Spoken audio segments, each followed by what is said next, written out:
हमारी वीडियो का आगाज जुड अलमन की मुनज़्ज़म मगर अंदर से दबी हुई जिंदगी से होता है, जो न्यूयॉर्क सिटी में एक रेडियो प्रोड्यूसर के तौर पर काम करता है।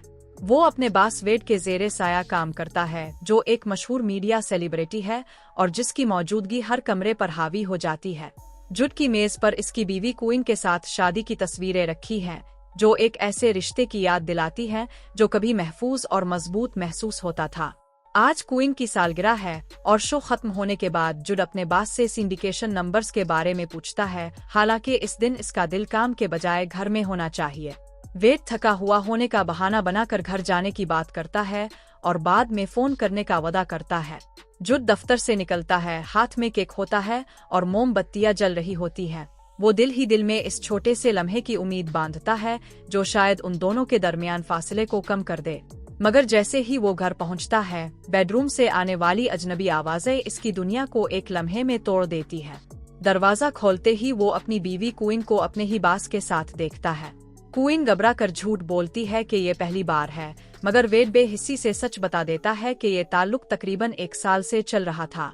जुड चीखता नहीं, लौटा नहीं, बस खामोशी से वहां से हिट जाता है, केक हाथ में लिए बैठता है और मोमबत्तियां बुझा देता है। इसी लम्हे इसकी शादी खत्म हो जाती है। जुड सदमे में घर छोड़ देता है और क्वीन की बार बार आने वाली कॉल्स को नजरअंदाज करता है। अभी वो इस धोखे को समझ भी नहीं पाता कि एक और जख्म लगता है। इसकी बहन वेंडी फोन करके बताती है कि उनके वालिद का इंतकाल हो गया है। गम और धोखा एक साथ जुड के वजूद पर टूट पड़ते हैं।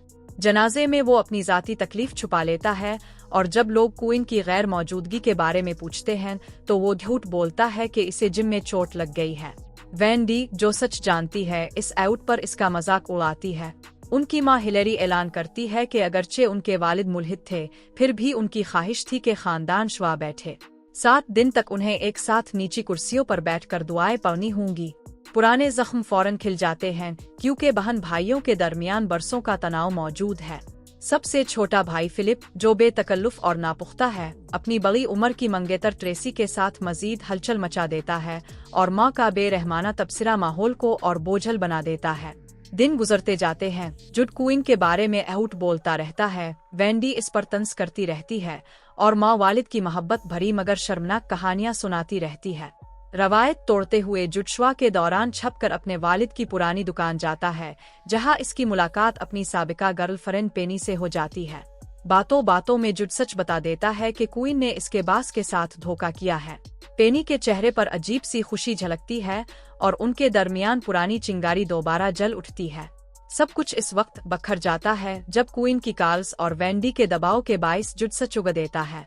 एक मेहमान के मासूम सवाल पर वो सबके सामने बता देता है कि क्वीन 1 साल से इसके बास के साथ ताल्लुक में थी और वो तलाक लेने वाला है। रात को बहन भाई बार चले जाते हैं, जहां जुड की दोबारा पेनी से मुलाकात होती है। पुरानी यादें उन्हें लम्हा भर के लिए गम से आजाद कर देती है। अगले दिन जुड पेनी के स्केटिंग सेंटर जाता है, गिरता है और मान लेता है कि इसकी जिंदगी मुकम्मल तौर पर बखर चुकी है। यही कमजोरी उनके रिश्ते को मजबूत बनाती है, मगर उम्मीद ज्यादा देर कायम नहीं रहती। क्वीन अचानक जुड के सामने आती है और बताती है कि वो हामिला है। जुड के सवाल पर वो यकीन दिलाती है कि बच्चा इसी का है। वो जुड पर इल्जाम लगाती है कि वो पिछले बच्चे के ज़ाय होने के बाद जज्बाती तौर पर टूट गया था। जुड इसे मुआफ नहीं कर पाता। हालात इस वक्त और बिगड़ते हैं जब अस्पताल में वेड दोबारा सामने आता है। झगड़ा होता है और आखिरकार वेड क्वीन को छोड़कर चला जाता है। जुड ऐलान करता है कि शादी खत्म हो चुकी है, मगर वो अपने होने वाले बच्चे की जिम्मेदारी निभाएगा। आखिर में वो पेनी से मुआफी मांगता है और वादा करता है कि अपनी जिंदगी संभाल कर वापस आएगा। अगर आपको ये जज्बाती और हकीकत से भरपूर कहानी पसंद आई हो तो जरूर बताएं कि जुड के फैसलों के बारे में आप क्या सोचते हैं। कमेंट्स में अपनी राय दे, वीडियो को लाइक करें और ऐसी ही ताकतवर और ड्रामाई कहानियों के लिए चैनल को सब्सक्राइब करना ना भूलें।